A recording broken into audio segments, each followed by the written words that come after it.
부동산을 자산 증식의 투자로 받다가는 큰 코 다칠 수 있습니다. 제가 지난번에 얘기했잖아요. 그걸 받아줄 인구가 없다니까요. 언제 없냐? 앞으로 15년 뒤면 딱 가시로 나옵니다. 아파트 지금 새로 지으면 15년 뒤면 나름대로 새 아파트 아니에요? 근데 15년 뒤에 그 아파트를 사줄 사람이 없다니까요. 그럼 어떻게 돼요? 빈집이 되는 거죠. 일본처럼. 중국도 그래요. 중국도 우리하고 좀 공통점이 하나 있어요. 뭐가 있냐? 우리 신사임당 스튜디오에 들어오면 왜 앞에 앉아있는 작가분 또 PD분들이 너무 친절하기 때문에 신사임당은 신사임당 이거 같습니다. 반갑습니다. 표용호입니다.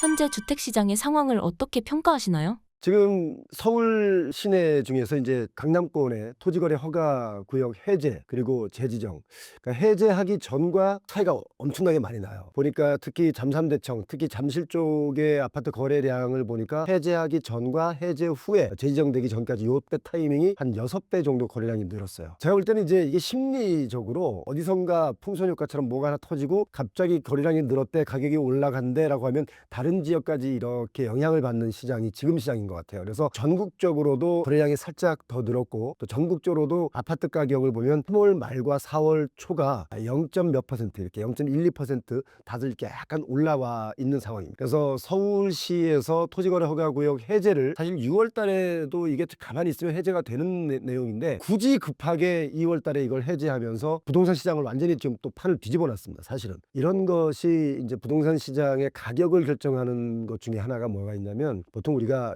수요, 공급, 그리고 뭐 금리 이런 것들이 가격을 결정하는 거잖아요. 그리고 뭐 거래량 이런 것들은 이제 후반 얘기인데, 이보다 더 앞서는 게 이제 심리다. 그러니까 지금 경제 지표상 사실은 대한민국의 아파트 값이 더 뛸 수 없는 구조인데도 불구하고 계속 올라갈 수밖에 없는, 올라가야만 하는 이런 상황에 놓여 있습니다. 왜냐하면 이게 왜 올라가야만 하는 상황이라고 제가 설명을 드리자면, 아파트 가격이라는 게 지금 특히 21년, 20년 이럴 때 샀던 분들은 다 고점에 샀거든요. 23년도 그렇죠. 24년도 그렇죠. 25년도도 이렇게 고점에 사신 분들이 많습니다. 물론 지방의 경우는 뭐 한 40%, 30% 이상 하락 거래된 가격에 최근에 샀을 거예요. 그런데 서울 수도권은 거의 고점에 다들 사신 거예요. 이렇게 되면 이분들이 엑시트를 해야 되거든요. 뭐 집이라는 걸 빨리 사서 이익 보고 팔고 이런 건 아니지만, 뭔가 자산 형성해서 자산이 깎아먹지 않고 여러 가지 우리 GDP도 내려가지 않고 계속 올라갈 수준이라면 이 가격이 계속 뭔가 받쳐줘야 돼요. 경제 성장률이라는 것도 있잖아요. 이게 뭐냐면 뭐 2% 성장했다는, 작년보다 2% 성장한 거예요. 3% 성장한 거죠. 성장을 한 거예요. 무슨 말씀인지 알죠? 그러니까 뭐 마이너스가 났다고 하면 이제 역성장이라는 건데, 이것처럼 집값도 계속 상승시켜야 구매하신 분들, 또 실거주하시는 분들도 자산 하락이 이루어지지 않기 때문에 부동산 시장은 계속 부양책을 쓸 수밖에 없는 게 이 구조입니다. 경제 구조. 그런데 지금 우리가 21년에 너무 고가의 집들에 올라타신 분들이 영끌로 경매들이 많이 나오고 있는 이 즈음에 굳이 왜 토지거래 허가구역을 풀어줘서 갑자기 판도를 바꿔놨을까? 저는 그게 참 의아하고요. 가만히 있어도 6월 달에 해제되면 그때 가서 재지정만 안 하면 그냥 토지거래 허가제가 해제되는 거거든요. 진짜 아이러니하지 않으세요? 왜 그랬을까? 아마 뭔가 있겠죠? 저는 사실 이 얘기가 별로 달갑지는 않습니다. 왜냐하면 부동산 가격이라는 게 어떤 적정선에서 유지되고 물가 상승분보다 뭐 조금 더 상승하는 것은 충분히 이해가 될 수 있지만, 너무 이렇게 소득 대비 너무 급등하면 부작용이라는 게 올 수밖에 없습니다. 저는 가장 염려하는 게, 우리 지금 청년 세대들이 결혼도 안 하고, 결혼 안 하니까 당연히 아이도 안 낳고, 심지어 연애도 안 한대요. 돈 들어간다고. 그 정도로 돈 쓸 돈도 없는데 집값만 계속 뛰면 인구 정책 이거 어떻게 할 겁니까? 그래서 이런 문제를 자꾸 뭔가 부양책을 써서 결국은 일본이나 중국이나 홍콩처럼 집값이 꼭 폭락해 봐야 이게 정신을 차려서 그때 되면 아 잘못했구나 라고 할 건지. 근데 또 그때 가면요, 지금 이렇게 정책을 부양책을 썼던 정책가들은요 이미 은퇴하고 있기 때문에 자기들 책임 아니에요. 결국 이 시대를 살아가는 우리들 몫이거든요. 그래서 집값이라는 것은 지금 너무 과도하다. 그런데 지금 4월 달이 시작되고 또 대통령 탄핵이 이제 인용이 되면서 조기 대선의 국면에 들어가니까 뭔가 새로운 분위기가 막 또 생겨나면서 집값이 다시 한번 들썩이려고 하는 게 있어요. 지금 전국의 집값은 이런 분위기로 흘러가고 있습니다. 현재 한국 경제는 어떠한 상황인가요? 지금 유럽 쪽에서는 대한민국의 2025년도 경제 성장률을 0.9% 전망했고요. 원래 우리는 1.9, 1.8, 1.6, 1.5, 1.4 이렇게 계속 성장률 전망치가 내려오던 중이었어요. 그리고 작년 24년에 초반에 25년의 경제 성장률은 2.2%, 2.4%를 예상했는데 웬걸 지금 0.9%를 걱정하게 됐습니다. 근데 0.9%도 어쩌면 더 하락할 수도 있어요. 그보다도. 그러면 지금 경제 성장은 받쳐주질 않고 여러 가지 취업난 또 일자리가 또 지금 미국 관세 전쟁으로 인해서 많이 또 줄어들 수 있고 이런 상황이기 때문에 저는 개인적으로 집값이 만약에 이번 조기 대선이 끝나고 또 한 번 급등한다 그런 뉴스들이 많이 나오면 이제 터질 때가 됐다라고 느끼는 게 맞습니다. 견딜 수가 없거든요. 견딜 수 있을 것 같습니까? 뭔가 빚이라는 것도 내가 체력이 금융 체력이 감당이 될 때 빚을 내는 건데 또 빚을 왜 내냐면 분명히 내가 빚을 이만큼 내서 이 가격에 샀는데 누군가는 더 많은 빚을 내서 여기서 사줘야만이 이게 해소가 되거든요. 그런데 빚낼 사람이 점점 줄어들기 시작하면 이거 결국 누가 사줍니까? 그런데 가끔 이렇게 말씀하시는 분들 있죠. 야, 서울 한남 나인원 한남 같은 경우는 뭐 200억에 팔린다더라. 뭐 반포 원베일리는 70억 찍었다더라. 이런 말들을 하시는 분들이 많이 있는데 우리나라는요. 자유시장 경제, 자유민주주의 국가이기 때문에 돈이 많은 사람이 있고요. 없는 사람이 있고 중산층이라는 게 있습니다. 근데 우리가 모든 평균을 돈 많은 사람에 빗대가지고 이 사람이 70억 주고 84제곱미터 아파트를 샀으니까 거기서 뭐 한 10분밖에 안 떨어진 여기는 50억은 가겠네. 이렇게 계산하는 것 자체가 잘못된 계산이다. 제 재산을 얘기할 때 저와 이재용 회장님의 재산을 서로 반반 나눠서 나누게 하면 이게 평균값이 나옵니까? 이재용 회장님과 저하고 둘이 합쳐서 평균값 따지면 저도 재산이 몇 조가 있는 거 아닙니까? 이게 말이 안 되잖아요. 그러니까 저는 지금 우리나라가 부동산이 계속 거품을 더 물고 일어나서 지금 어디론가 막 올라가고 있는 중이다. 지금 그렇게 또 분위기가 잡혀가고 있다. 특히 뉴스에 이런 뉴스들이 많이 나오고 있거든요. 사실 이런 뉴스가 많이 나오는 이유는 뭐냐면 사실 요즘 부동산 PF도 안 됩니다. 재건축도 공사비 갈등으로 인해서 재건축이 진행도 안 되는 곳이 많이 있고 일기 신도시도 지금 재건축이 이게 선도지구라고 하지만 재건축이 가능하냐 아니면 가능하지 않느냐 재건축을 할래 안 할래 이걸로 갈등이 엄청나게 심합니다. 왜? 돈 때문이죠. 이 돈이라는 게 없는데 계속 이렇게 뭔가 올라갈 수 있을까? 저는 그게 아이러니합니다. 물론 지금까지 한 5, 60년 역사만 보더라도 그 시대에 계속 거품을 물고 지금까지 올라왔거든요. 지금까지는 다 올라왔어요. 그런데 지금은 진짜 문제인 게 이제 인구 절벽에 진짜 딱 맞닥뜨렸습니다. 오죽하면 전 세계의 유명한 셀럽들이나 또 경제학자들이 대한민국 끝났다 이렇게까지 말할 정도로 대한민국의 인구 절벽은 아주 심각합니다. 자, 인구 절벽이라는 게 뭐냐면 생산 가능 활동 인구, 경제 활동 인구가 줄어든다는 것이고 경제 활동 인구가 줄어들면 뭐예요? 소비 활동 인구도 줄어들게 되는 거예요. 그러면 주택을 누가 사죠? 이건 너무나 단순한 얘기잖아요. 심플한 얘기거든요. 근데 이 심플한 걸 사람들이 이걸 간과하고 여기다 뭘 공급자들이 더 못했냐면 주요 입지, 서울 이 지역은 더 뛴대. 이걸 계속 뉴스에 냅니다. 그리고 신규 아파트가 분양이 잘 안 되고 완판이 잘 안 되니까 어떤 단어를 쏟아낸다면 얼죽신이라는 단어를 또 마케팅 용어로 썼어요. 얼어죽어 나는 신축이다. 진짜 그런가 보대? 신축 가니까 좋던데? 이런 기사들이 계속 쏟아지면서 새로운 아파트, 신축 아파트를 분양받게끔 나는 받아야 돼. 나 안 받으면 죽을 것 같아. 쟤도 받았는데 나도 받아야 돼.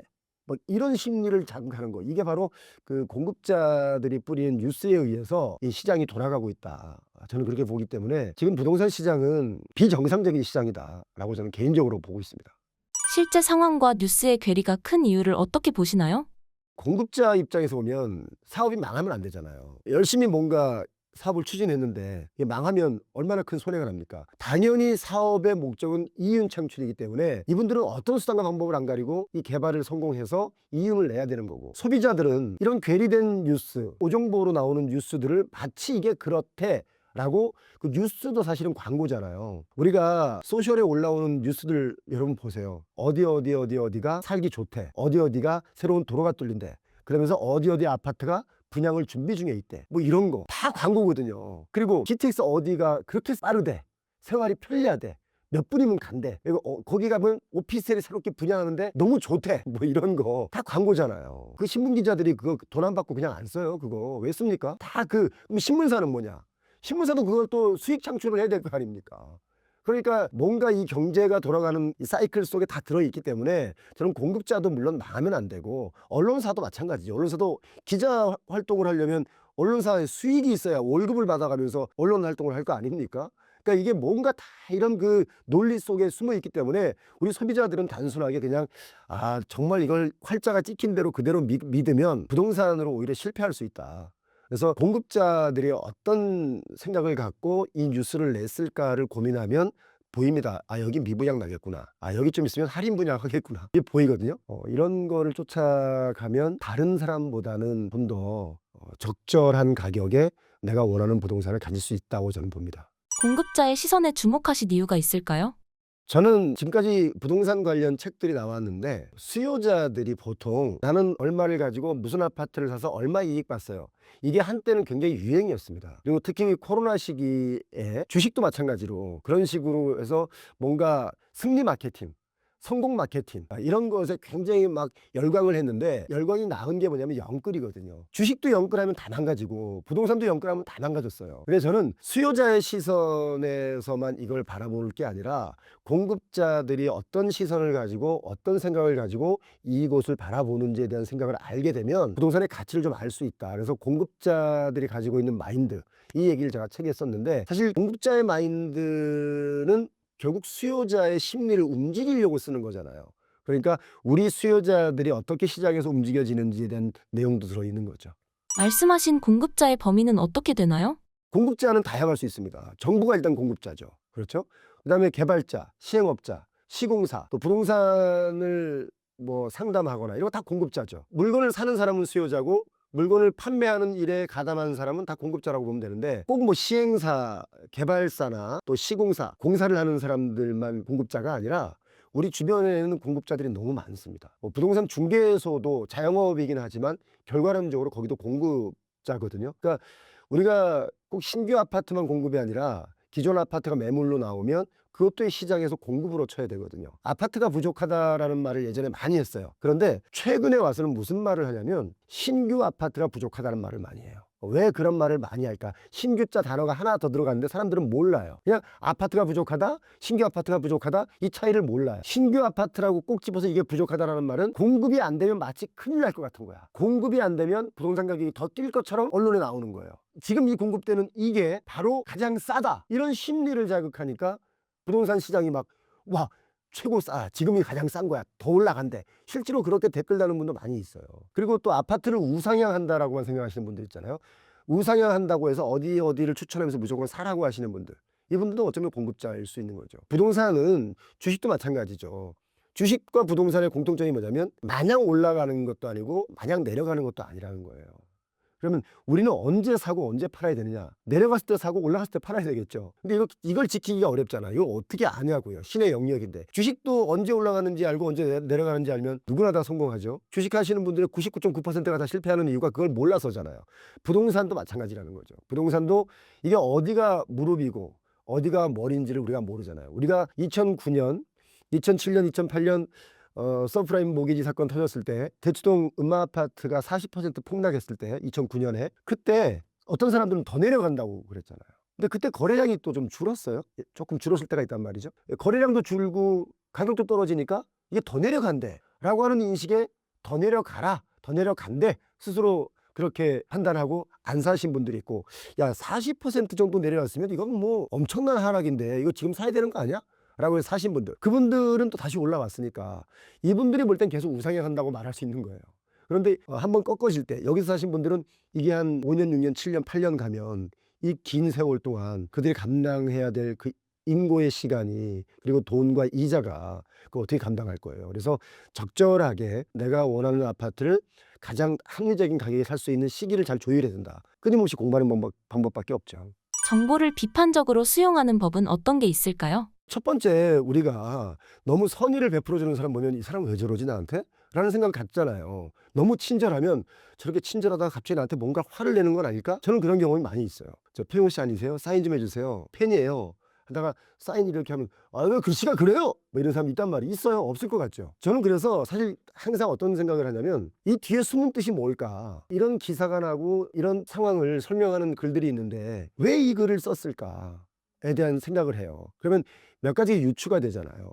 그럼 그게 맞나 안 맞나를 또 크로스 체크를 해보는 거예요. 부동산 직접 가보기도 하고 현장에 가보기도 하고 그러면서 팩트 체크를 제 나름대로 하면서 진위를 파악할 수 있는 그런 능력이 조금씩 생기는 거죠. 올해 부동산 시장은 어떻게 전망하시나요? 저는 지금 23년, 24년, 25년도 마찬가지로 상고하죠 라고 생각이 들어요. 그런데 25년은 좀 특수 상황이죠. 조기 대선이 일어나잖아요. 뭔가 정책을 만드시는 집단이 이분들이 이제 바뀌잖아요. 누가 대통령이 되든 간에 기존에 있던 정책을 만드는 분들과 다른 분들이 만드니까 어차피 바뀌잖아요. 그리고 원래 이전 정부의 일을 지금 새로 태어나는 정부는 지우려고 해요. 정책이고 뭐고 좋은 건 계승을 하겠지만 좋은 거를 계승하려는 게 더 많다면 왜 비판을 했겠어요? 그러니까 뭔가 분위기가 바뀌는 게 25년이잖아요. 25년에 조기 대선이 일어날 거라는 거는 24년에 상상할 수가 없었잖아요. 그래서 저는 3년, 24년, 25년을 어떻게 예상했냐면 상고하죠. 초반에 좀 올랐다가 하반기에 많이 내린다. 특히 25년과 26년은 엄청나게 많이 내려갈 것이다 라고 생각을 했어요. 그 이유는 뭐냐면 지금 여러 가지 경제 성장률 전망치도 그렇고 뭐 유럽 쪽에서는 0.9라고 하고 우린 스스로 1.4, 1.5를 얘기하고 있기 때문에 이게 좀 더 어두워요. 경제 성장률이 0.9로 내려간다는 얘기는 누가 그러더라고요. 은행원이 저한테 해주시는 말인데 잘 다니던 은행원도 어느 날 갑자기 구조조정을 당하는 게 성장률 2% 아래라는 거예요. 그럼 1% 아래야. 그러면 어떻게 되겠어요? 그래서 사실 지금 보시면 아시겠지만 대한민국에 뛰는 게 뭐가 있죠? 뛰는 게 뭐가 있어요? 심장하고 아파트값밖에 없어요.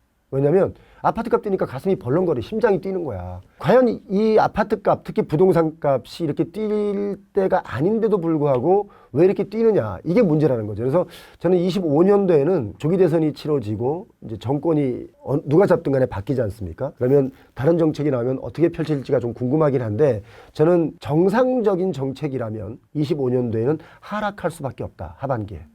그런데 또다시 새로운 정부가 부양책을 쓰고 스트레스 DSR 3단계를 취소하고 대출을 늘려주고 지금 경기 부양을 해야 되니까 금리를 무조건 인하해라. 미국이 내리든 말든 내려라. 뭐 이렇게 압력을 넣고 안 되면 또 탄핵을 하고 그러면 부동산 값도 뛸 수 있습니다. 지금 세종시가 올해 2월 말까지 아파트 값이 반토막이 났습니다. 거의 반토막이 났고 경매조차도 이게 찾는 사람이 없었어요. 그 정도로 세종시 집값이 좀 많이 얼어붙었는데 세종시 집값이 많이 얼어붙은 이유는 딱 하나예요. 20년, 21년에 전국에서 가장 많이 뛰었어요. 가장 많이 뛰었는데 경기가 안 좋으니까 가장 많이 내려올 수밖에 없죠. 산이 높으면 계곡이 깊을 수밖에 없다. 그런데 지금 이게 쭉 가다가 대통령 탄핵이 되고 인용이 되는 이 과정에서 혹시 또다시 20년에 세종시 천도설처럼 혹시 또 세종에다 행정수도 이전 얘기가 나오고 국회 이전 얘기가 나오면 얘가 또 뛰는 거 아니냐. 그래서 지금 급매물들이 많이 나왔던 게 다 거둬들이고 없어요. 세종시가. 그리고 호가를 다들 올려서 다시 내놨어요. 그런데 실질적으로 보니까 최근 거래를 보니까 거래는 아직 많이 되진 않았지만 전고점보다 좀 올라간 아파트들이 있어요. 갑자기 신기하죠. 일주일 만에. 그러니까 이런 심리가 많이 작용을 지금 하고 있는 게 25년 부동산 시장이다. 그래서 세종시도 국회 이전 얘기 다시 나오고 행정수도 이전 얘기 나오면 다시 초급등할 수 있어요. 단기간. 그런데 아시다시피 이걸 이행하기가 참 어렵지 않습니까? 누구나 말은 할 수 있어요. 누구나 계획을 얘기할 수는 있어요. 지켜지지 않을 수 있다는 거죠. 그렇게 쉽지가 않아요. 장기적인 측면에서 계획대로 이전을 다 하고 뭔가 플랜에 맞춰서 가야 되는데 이게 계속 이랬다 저랬다 안 되잖아요. 그러니까 하도 안 되니까 정치인들이 툭툭 튀어나오면서 하는 말이 이전해야 된다라는 말들을 던지는 건데 그 던질 때마다 집값이 요동치잖아요. 그래서 저는 세종시 집값 같은 경우는 지금 어떻게 보고 있냐면 만약에 다시 또 21년처럼 다시 튀어오른다라고 하면 이런 말씀드리면 죄송하지만 그동안 최고점에 사서 탈출 못하신 분들은 탈출의 기회가 온 것이고 그 자리에 더 비싼 가격에 더 오를 것이다라고 산 분들은 어쩌면 진짜 오랫동안 집을 못 팔 수도 있다. 그런 생각이 듭니다. 불확실한 미래에 베팅하는 것은 위험이 따르겠죠? 집을요. 베팅을 하면 안 돼요. 그러니까 자신감 있게 집을 사느냐 뭐 좀 떨리지만 집을 뭐 사느냐 뭐 이런 차이인데 베팅을 한다는 표현을 우리 지금 썼거든요. 그러니까 지금 이 자연스럽게 나온 단어가 베팅이잖아요. 지금 사람들의 인식이 이걸 투기로 보고 있다는 거예요. 베팅을 한다는 말이. 제가 듣기에는. 그래서 부동산은 실거주 위주가 기본이고 그 다음에 부동산으로 자산을 키우려는 분들은 1가구 2주택, 뭐 3주택 할 수 있겠죠. 그런데 1가구 2주택, 3주택 과세를 좀 많이 하다 보니까 똘똘한 한 채 쪽으로 몰려서 결국 서울 아파트가 좀 견고해진 것도 있고 수도권에 입지 좋은 데는 또 더 견고해진 것도 있는데 이게 사실은 작년까지만 해도 똘똘한 한 채가 작년까지만 하더라도 똘똘한 한 채라는 단어가 맞는 말이었어요. 근데 이제 올해부터 트럼프 대통령이 미국에서 당선되고 나서 저는 이걸 어떻게 보고 있냐면 안전자산으로의 집중이다. 우리 왜 좀 경기가 불안하고 뭔가 좀 어두우면 금값이 뛰잖아요. 그것처럼 아파트 값이 어떤 주요 지역에서 뛰는 이유는 얘를 안전자산이라고 보는 거예요. 금처럼. 그래서 초고가의 아파트들이 더 고가로 올라가는 이유는 그냥 금처럼 생각하기 때문에 남들이 누군가는 나보다 더 큰 바보가 이걸 또 사줄 거다. 비싼 가격에. 그런 생각 때문에 저는 집값이 서울의 주요 지역의 집값이 안 무너지고 있다라고 보는 거고 지방의 경우는 정말 조심하셔야 됩니다. 지방에는 특히 지방에서도 입지가 조금 떨어지거나 교통이 불편하거나 일자리가 조금씩 줄어드는 지역에서는 부동산을 자산 증식의 투자로 받다가는 큰 코 다칠 수 있습니다. 제가 지난번에 얘기했잖아요. 그걸 받아줄 인구가 없다니까요. 언제 없냐? 앞으로 15년 뒤면 딱 가시로 나옵니다. 아파트 지금 새로 지으면 15년 뒤면 나름대로 새 아파트 아니에요? 근데 15년 뒤에 그 아파트를 사줄 사람이 없다니까요? 그럼 어떻게 돼요? 빈집이 되는 거죠. 일본처럼. 중국도 그래요. 중국도 우리하고 좀 공통점이 하나 있어요. 뭐가 있냐? 중국은 넓은 땅에 아파트 6,000세대를 지어요. 분양했는데 얘가 분양이 안 돼. 그럼 길 건너 여기에 7,000세대를 또 지어요. 근데 얘가 분양이 또 안 돼. 그럼 저쪽에 길 건너에 또한 5,000세대, 6,000세대를 또 지어요. 이게 분양이 안 돼. 그럼 저쪽에다 또 지어요. 왜 그러는지 아세요? 누군가가 시행사, 개발업체 많이 들어봤죠? 비구이 아니면 헝따 이런 대규모 업체들이 또 소형업체들. 중국에서 부동산 개발업체가 소형이라고 해도 우리나라에서는 볼 때 굉장히 큰 거잖아요. 근데 아무튼 그런 개발사들이 땅을 빌려서 아파트를 짓고 부동산 건물을 지어서 분양을 하게 되면 세금을 내야 돼요. 사용료. 그럼 중국의 지방정부는 이 개발자들이 낸 사용료, 또 나중에 분양받고 나면 분양받은 사람들이 또 사용료를 계속 내겠죠? 그 사용료를 받아서 복지기금으로 쓴다거나 세금을 이렇게 쓰거든요. 그러니까 계속 중국 정부 입장에서는 분양이 되든 말든 무조건 인허가를 내주고 짓게 한다는 거죠. 아니 저쪽이 어떻게 저기다가 아파트를 저기다 지으면 사람들은 뭘 타고 다니고 어떻게 다니지? 그런 데다가도 짓는다는 거예요. 우리나라도 마찬가지잖아요. 일본 국도 타고 쭉 저기 올라갔더니 도로가에 아파트를 정말 엄청나게 지어대고 있어요. 제가 물어봤어요. 그 지역에 좀 높은 분한테. 아니 여기 뭐가 있어서 이렇게 아파트를 짓냐 그랬더니 아유 아파트 지으면 사람들 다 들어와서 분양받고 다 살아. 야, 인구 늘어나면 좋지 뭐. 그러니까 아파트 늘려서 인구 늘릴 생각하는 거예요. 일자리를 끌고 와서 일하는 사람들이 늘어나서 그 지역에 주거를 해서 인구가 늘어나는 게 아니라 아파트를 지으면 인구가 늘어난다라고 생각하는 지자체장들이 있다는 거예요. 우리랑 중국이랑 다를 바 없죠. 그러면 시간 지나면 어떻게 되겠어요? 빈집, 공가가 되는 겁니다. 대한민국은 좀 특수해서 안 그래? 라는 분들이 있는데 그런 분들이 공급자예요. 계속 공급을 해야 되니까. 대출도 과거와 달라서 무작정 투자는 불가능할 것 같아요.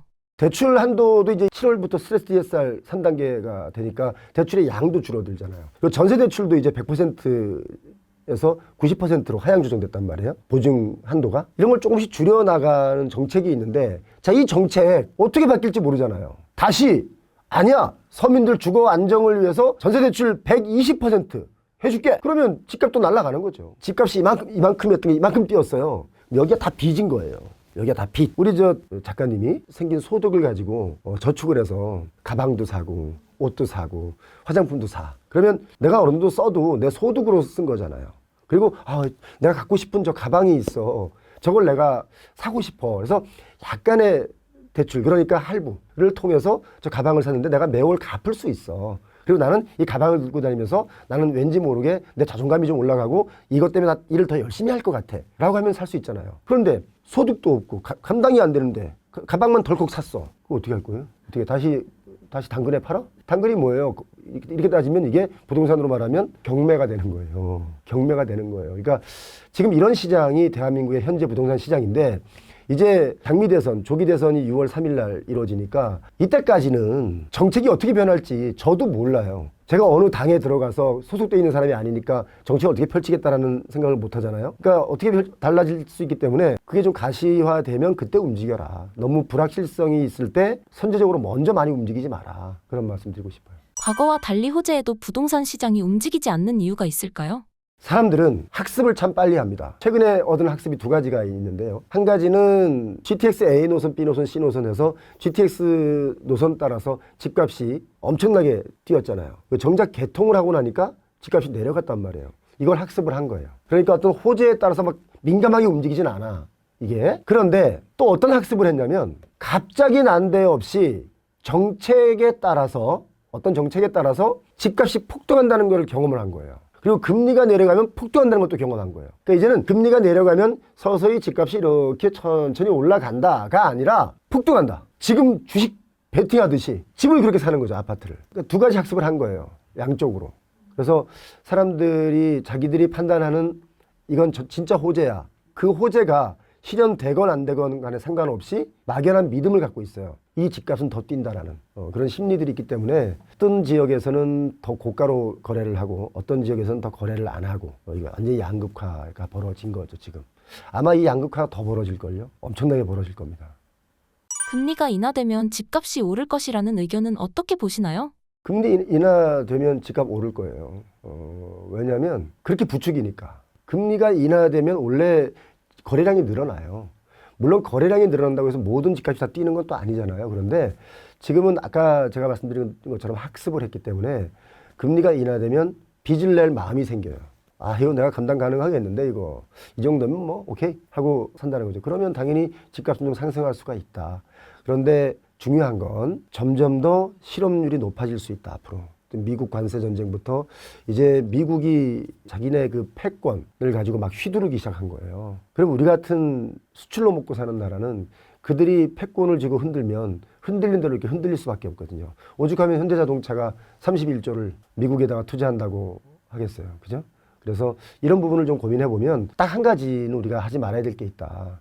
특히 중산층은 너무 고가의 최고가의 얘가 더 뛸 거라는 생각으로 함부로 집 사면 안 된다. 그렇게 자신이 있으면 누가 들어도 거긴 너무 좋은 곳이야 라는 곳에 그렇게 사든가. 그게 아닌 일반적인 지역에서는 절대 최고가로 막 더 얹어서 사거나 그러시면 안 된다. 위험하다. 이 말씀 드릴게요. 그리고 우리 신사임당을 보시는 분들 중에 이 말 꼭 제가 전할게요. 뭐냐면 내가 어떤 아파트를 샀어 라고 할 때 주변에서 그래, 야 너 좋겠다 라고 부러워하는 아파트면 사도 돼요.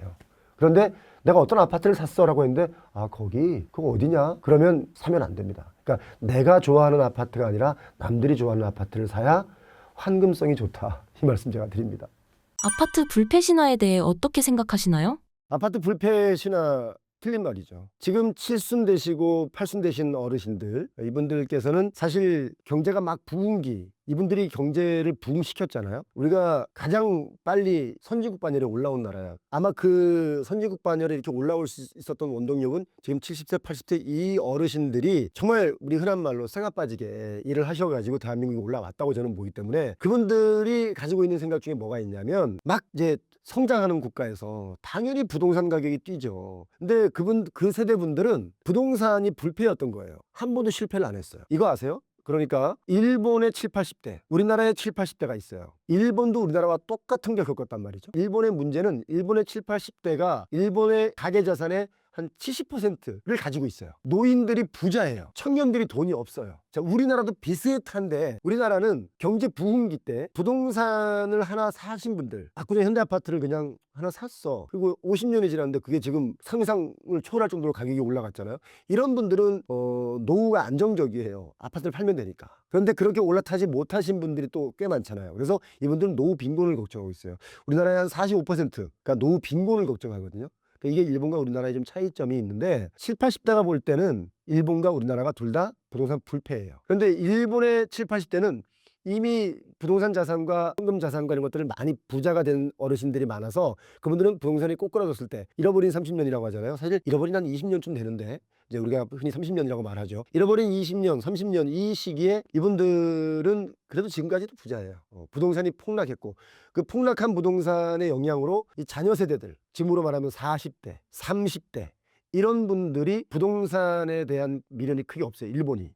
왜냐면 어제 산 애보다 내가 더 싸게 사거든. 오늘 사면 오늘 산 나보다 내일 사는 얘가 더 싸게 사요. 일본에 감가상각비가 있거든요, 주택에. 지금까지 그랬어. 근데 30년 만에 일본에서 새로운 일이 벌어졌어요. 일본의 아파트 값이 다시 약간 올라가고 있거든요. 올라가니까 일본 청년세대가 난리가 난 거예요. 조금 올라갔는데 너무 비싸다. 이게 뭐 하는 거냐 이러고 있는 거예요. 근데 우리나라의 경우는 이제 3, 40대 특히 지금 50대 이분들은 불패인 분도 있고 필패인 분도 있는 거예요. 부동산 최고 상승기 때 잘못 샀다가 실패하신 분. 그러니까 예전에는 끊임없이 올랐어요. 이렇게 끊임없이 올랐어요. 우리가 80년 5.1 쇼크, 1997년 IMF, 2008년 금융위기 그때 외에는 계속 올랐어요. 근데 지금 최근에는 여러 가지 이유로 막뭐 금리에 영향받고 하다 보니까 막 올랐다 내렸다 올라내렸다 하잖아요. 그러니까 필패이신 분들이 많은 거예요. 그래서 부동산 불패 신화라는 말은 이제 앞으로는 좀 안 맞는 말이다. 100%가 아니다. 라는 말씀을 드립니다. 내년 입주 물량 부족으로 아파트가 폭등할 것이란 주장 어떻게 보시나요?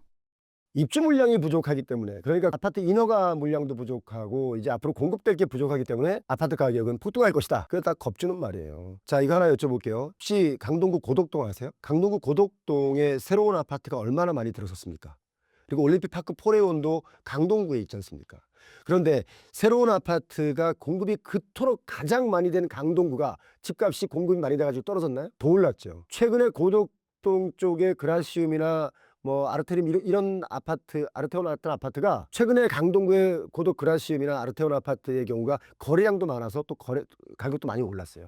자, 그럼 공급이 많으면 가격이 내려가나요? 공급이 적으면 아파트 가격이 올라가나요? 공급이 많은데 왜 고덕동 쪽은 아파트 가격이 올라가죠? 그러니까 이게 안 맞는 말이에요. 그래서 이거는 겁주는 말이다. 매년 아파트 공급이 넘친다라는 말 들어본 적 있어요? 우리는 그런 얘기 들어본 적이 없어요. 공급자는 그런 뉴스 내지 않습니다. 매번 아파트가 부족하고 아파트가 부족한 게 아니라 뭐 우리 주택 보급률 뭐 100% 넘었다 이런 수치를 막 갖다가 대면 그때는 단어가 바뀝니다. 신규 아파트가 부족하다는 말로 또 바뀝니다. 이렇게 계속 부족하다. 아마 인구가 확연히 줄어들었다는 게 가시로 딱 보일 때, 그러니까 소비 세력이 없고 경제 활동 인구 세력이 없는 그때가 한 15년이 지나면 올 텐데요. 그러면 그때 가서도 공급이 부족하다라고 할 건가? 아마 그때도 반드시 공급이 부족하다고 할 겁니다. 새 아파트가 아니고 새 아파트가 없다고 이제 할 겁니다. 아마 계속 공급은 부족하다는 얘기를 하면서 시장을 교란한다고 봐야 됩니다. 그리고 원래 수요 공급 법칙의 원칙에 따르면 공급이 부족하면 가격이 오르고요. 공급이 넘치면 가격이 내려가는 건 맞는데 이걸 교묘하게 마케팅용으로 쓰고 있는 거죠. 그래서 저는 공급이 부족하고 입주 물량이 부족해서 아파트 값이 폭등할 것이다라는 뉴스는 365일 나오는 뉴스이기 때문에 그 뉴스에 너무 휘둘리지 않았으면 좋겠다라는 말씀을 드립니다. 현재 무주택자는 내 집 마련을 위해 어떠한 전략이 필요할까요? 지금은 사실 제가 21년에 했던 말이 있는데요. 달려들지 말고 관망하라 였어요. 그리고 22년에 아파트 값이 많이 하락했을 때 잠실이든 뭐 송도든 인천 이런 지역에 아파트를 잘 봐라. 내 친구는 최고점에 샀지만 나는 지금 떨어진 가격에 살 수 있다. 저는 지금은 관망하라가 맞는 것 같고요. 지금 여러 가지 혼돈의 시대가 있지 않습니까?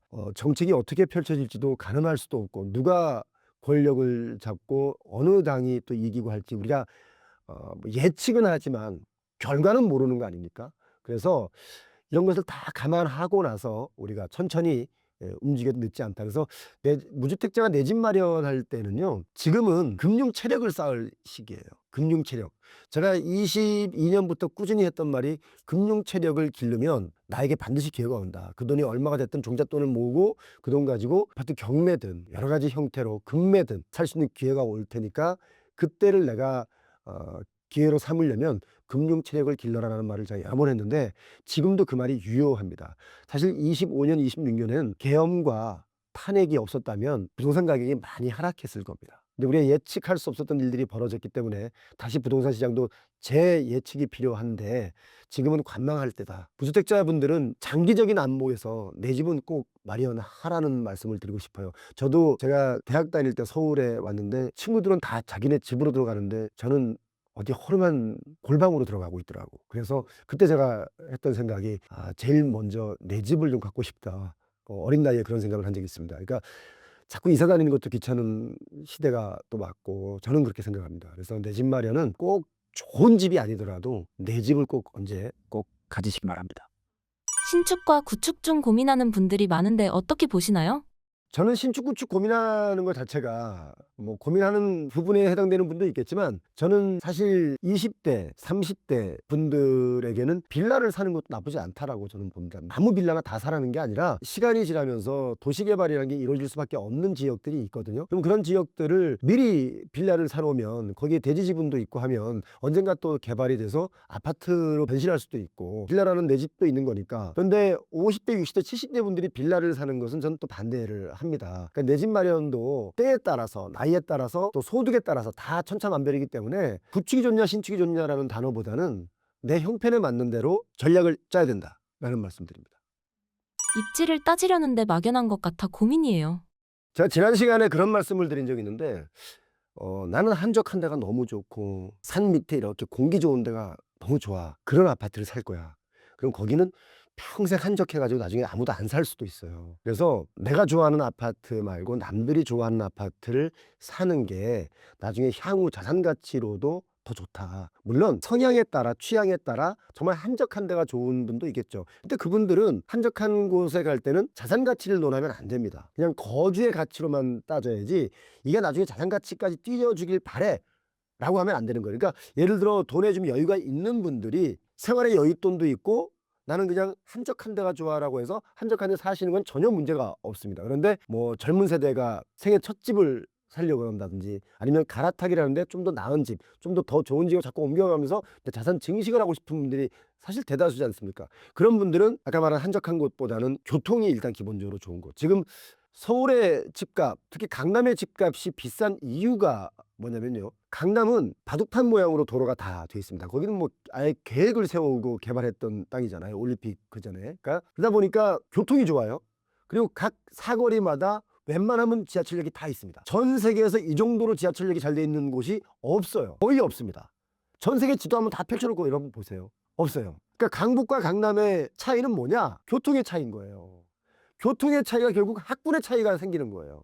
교통이 편하니까 학군 좋은 학원들 생기고 스타기 좋은 아파트들이 지어지고 그게 더 비싸지는 거고 어떤 분들은 그냥 한강변 아파트면 다 비싼 줄 아는데 그럼 한강변으로만 놓고 따지면 강북에 있는 한강변이 더 비싸야 돼요. 남쪽을 보면서 거실에서 보니까 한강을.